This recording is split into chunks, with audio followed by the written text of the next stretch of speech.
গ্রহণ করা উচিত। আল্লাহর ঘর ভাই, রাখবেন না, বসেন বসেন বসেন।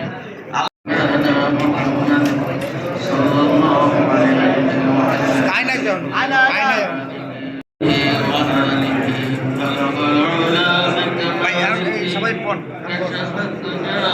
السلام عليك يا شفيع المذنبين الصلاة والسلام عليك يا رحمة للعالمين আমাদের গণতন্ত্রের মা দেশনেত্রী বেগম খালেদা জিয়ার জন্য আজকের তার জন্মদিনে আপনারা তার জন্য খাস দিলে দোয়া করবেন।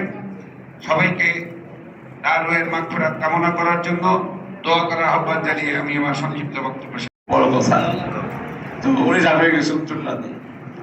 এখন আসলে যে কথাটা আমরা বলতে পারি যে ম্যাডাম যেটা করছে বিনিয়োগ করবে, মিনিস্ট্রি এটা নিয়ে এটা নিয়ে এইভাবে একটা বাজেট হতো, কিন্তু বাজেটে প্রথম দেশটা খালেদা জিয়ার সময়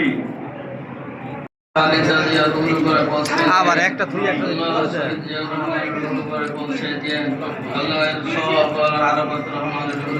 একটা মাফ করে দিয়ে ইমানের সাথে আমাদের সকলকে